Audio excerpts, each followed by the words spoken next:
Michel Leblanc is the president and CEO of the Chamber of Commerce of Metropolitan Montreal, and he joins us on In Transit today. Michel, welcome back to the show. Good morning, Elias. Just a few moments ago, I described you as one of the leaders of the anti-orange cone resistance movement. Does this sometimes feel more like a war than just regular business? Oh, I like your image there, but maybe it's a bit too much. But indeed, what we want is to change the culture in Montreal regarding public works, construction sites, and the need for more fluidity. What's the culture you're talking about? Because let me tell you something. We all hate the orange cones. Nobody likes the orange cone. So where is this culture you're talking about that leads to orange cone nightmares? First, there seems to have been over the year a perception that whenever you need, you can block a street. Whenever you need, you can put your cones there. You can put them in advance. You can finish your job and leave them there. There was a perception, even by the private sector. I'm constructing, building a tower. Well, I'm going to use the sidewalk. I'm going to use one lane or maybe a lane and a half. I'm going to have some of my workers parking their cars there, having deliveries of my materials a few days ahead of my needs. And lastly, while the city had put in place a platform where all the utilities and everyone was supposed to register their future works, well, it was only 6% of those works that were registered. So how do you want to coordinate something when you don't even know ahead that it's going to happen? So when we're saying it's a culture, it was like, okay, everybody can play a role. No one does it really. And from a citizen's perspective, we all thought it was always the city that was at fault. Well, it's not only the city, it's all the players.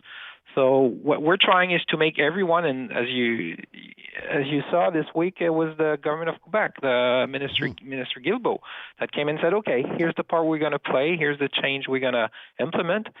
And that's a good thing.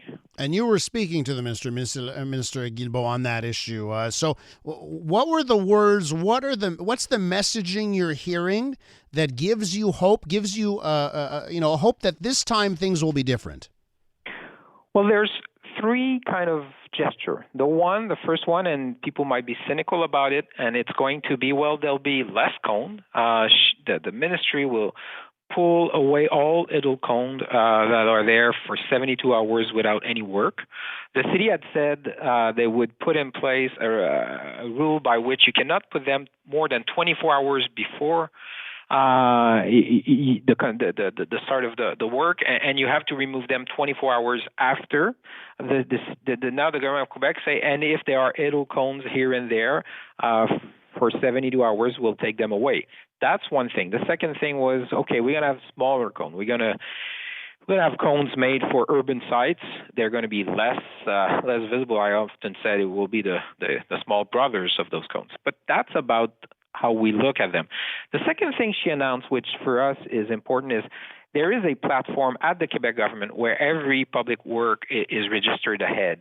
And the city has its own platform called Agir, and now it's going to be mandatory. And the minister said, well, those platforms will talk one to the other.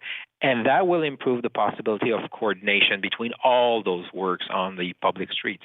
And the last thing which will have an impact is the ministry said we're going to define new guidelines for city work that will take into account that you drive at 30 to 40 kilometers per hour speed, whereas right now the guidelines are for sites where people drive at 60 kilometers per hour. So it's going to reduce the amount of space that is taken away for safety of those sites. It will make it possible to sometimes turn right or turn left, where right now you cannot do it because in 2 blocks there will be some work. Yes. So that will improve the situation. Yeah, and that's the most frustrating thing when I see them set up, and they set up a construction site in a manner that for 2 blocks before you get to construction, let's create traffic jams and chaos where nobody can get out of it.